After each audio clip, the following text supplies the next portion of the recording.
दोस्तों, अगर आपको भी डरावनी और मिस्टीरियस कहानियाँ सुनने का शौक है तो आप बिल्कुल ही सही जगह पर आए हो।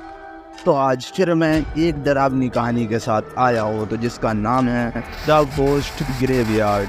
तो होता कुछ यूँ है कि डॉक्टर हैरी नाम का एक बंदा अपने दोस्त से मिलता है। और भाई सब ठीक है ना, क्या बात बड़े दिनों के बाद दिख रहा है। तो अरे कुछ नहीं यार, अभी एक सुनसान जंगल के पास से निकला था तो मेरे पीछे एक चुड़ैल पड़ गई थी, तो मैंने बड़ी मुश्किल से उससे पीछा छुड़ाया और मैंने काफ़ी पैसे भी खर्चा हुआ है। हाँ, अब पागल ही हो रही है तू। आज के ज़माने में भी तुझे भूत प्रेत तो वो मानता है, तो तुझसे बड़ा पागल कोई नहीं है। ऐड लेने लिख तेरे पैसे, इसलिए कहता हूँ कि थोड़ी साइंस पढ़ी। नहीं भाई, आज भी बहुत सारी ऐसी चीज़ें हैं जो साइंस के पल्ले नहीं पड़ सकती, और ये उनमें से एक है।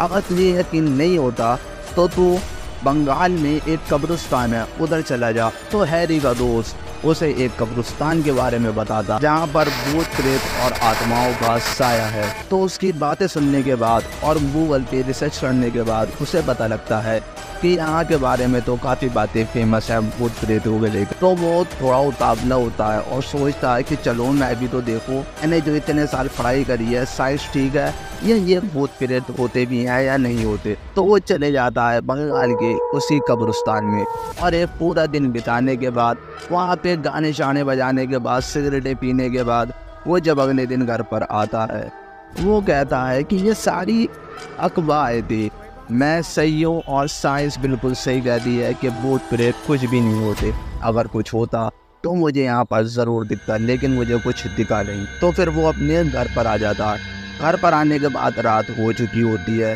तो वो सोने चले जाता है।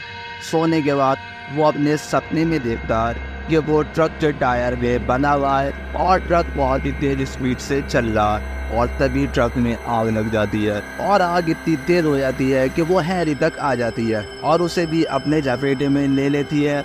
और जब आग इतनी बढ़ जाती है कि उसके बालों तक आने वाली होती है, तभी हैरी की आँख खुलती है।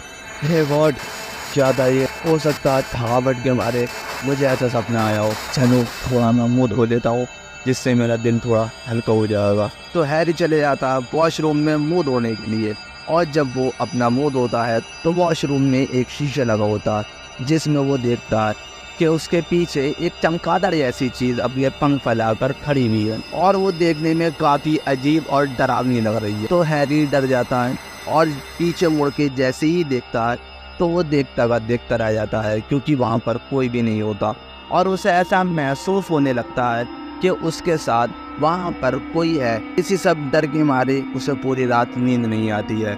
अगले दिन वो कॉफ़ी पीने के लिए बाहर निकलता है तो उसे उसका एक दोस्त मिलता है। वो उससे दुआ सलाम करके आगे बढ़ता है तो उसके पैरों के पास एक काले रंग का कौवा गिरता है और तड़प तड़प के मर जाता है। कि इतने में उसका दोस्त जो उसे मिला था उसका भी एक्सीडेंट हो जाता है। तो वो उसे एम्बुलेंस में बिठा के आगे बढ़ता है चर्च की तरफ। सोचता है कि मैं गॉड से थोड़ी माफ़ी मांग लूँगा, हो सकता है मुझसे अनजाने में कुछ गलती हो गई हो। तो वहाँ पर चर्च के पास एक कुत्ता मरा हुआ होता है। ये वही कुत्ता होता है जिसे ये पिछले एक हफ्ते से कुछ खाने के लिए देता होता है। तो ये देख के वो घबरा जाता है और चर्च में जाकर काफ़ी दुआएं मांगने लगता है। दुआ मांगने के बाद वो जाता है कॉफ़ी पीने के लिए। तो जैसे ही वो कॉफ़ी लेकर पीने के लिए स्ट्रीट पे बैठता है तो उसकी कॉफ़ी का कलर ग्राउंड से लाल हो जाता है। वो ये देख के बहुत ही ज़्यादा घबरा जाता है और वो अपने उसी दोस्त को कॉल लगाता है जो उसे मिला था और जिसने उसे कब्रिस्तान के बारे में इसे बताया था। हाँ हेलो यार, कल से मेरे साथ बहुत ही ज़्यादा अजीबोगरीब घटनाएँ घट रही हैं यार, बता क्या करूँगा, मुझे बहुत ज़्यादा डर लग रहा है। भाई देख, पहले तो थोड़ी हिम्मत रख और मैं तुझे एक जादूगर का पता दे रहा हूँ, तू उसके पास जा और उसे अपनी पूरी बात बता, वो तेरी ज़रूर कुछ मदद करेगा। तो हैरी का दोस्त उसे पता बता देता है और जहाँ पर उसके दोस्त ने उसे बताया था वो वहीं पर उसी जादूगर के पास जाता है। जाने के बाद बैल बजाता है। बैल बजाने के बाद वो जादूगर निकल कर आता है। तो हैरी, आप जादूगर काले बिच्छू हो ना? हाँ मैं जादूगर हूँ, बताओ तुम्हें क्या काम है? हैरी, चलो अंदर चल के बात करते हैं।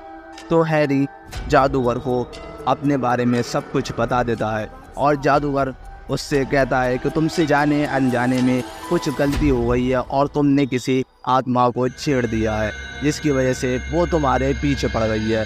तो वो हैरी को कुछ सामान लिख कर देता है और कहता है जाओ ये बाज़ार से ले आओ, मैं उस आत्मा से तुम्हारा पीछा छुड़ा दूंगा। तो वो जैसे ही बाज़ार में जाता है वो सामान लेने के लिए, तो वो दुकान पे पहुंच के कुछ बोल ही नहीं पाता और ना कुछ बता पाता है। उसे ऐसा लगता है कि किसी ने उसका मुंह पकड़ लिया हो। उसके साथ ऐसा 2-3 जगह पर होता है। वो घबरा के फिर से जादूगर के पास जाता है, तो जादूगर उसके हाथ में एक काले रंग का धागा बांध देता है और उसको एक लिस्ट बना कर दे देता है कि जाओ और ये लेकर आ जाओ।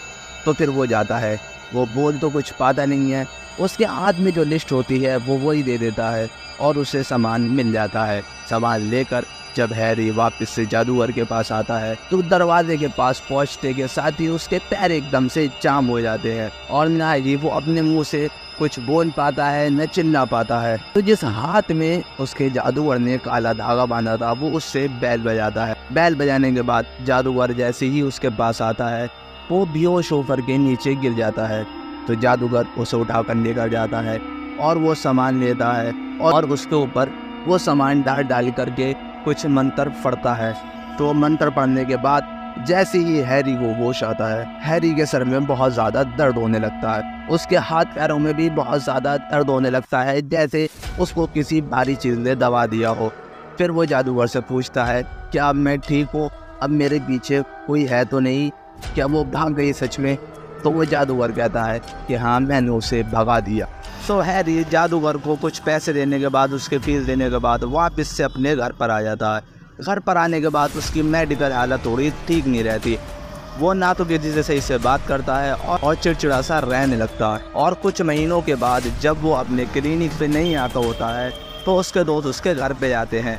घर पे जाने के बाद उसका दरवाज़ा जो होता है अंदर से लॉक होता है। तो वो लोग उसके घर का दरवाज़ा तोड़ते हैं और अंदर घुस जाते हैं। अंदर घुसने के बाद देखते हैं कि हैरी की तो डेथ हो चुकी है और उसकी डेड बॉडी एक कुर्सी पे बैठी हुई है और उसके हाथ में आधी अधूरी जली हुई सिगरेट है और उसके होम थिएटर में एक गाना बज रहा है। ये गाना वही होता है जो ये कब्रिस्तान में बजाता होता है। ये इसके दोस्त का कहना था। तो इससे हमें एक बात सीखने को मिलती है कि जैसा हम पढ़ते हैं ज़रूरी नहीं कि रियल लाइफ में भी वैसे ही हो। इसलिए हमें ज़्यादा चीज़ों में उंगली नहीं करनी चाहिए और ऐसे भूत प्रेतों वाली जगह पे भी नहीं जाना जहाँ पे जाने के लिए लोग मना करते हो। और आखिर तक वीडियो देखने के लिए शुक्रिया, धन्यवाद। और अगर आपको ये वीडियो अच्छी लगी हो तो इसे लाइक कर देना और अपना प्यारा सा कमेंट भी ज़रूर करना और चैनल को सब्सक्राइब करना मत भूलना। तो फिर मिलेंगे अगली ऐसी दिल हिला देने वाली वीडियो में। तो जब तक अपना ख्याल रखना और सावधान रहें, सतर्क रहें और चैनल को सब्सक्राइब करके ज़रूर जाएं।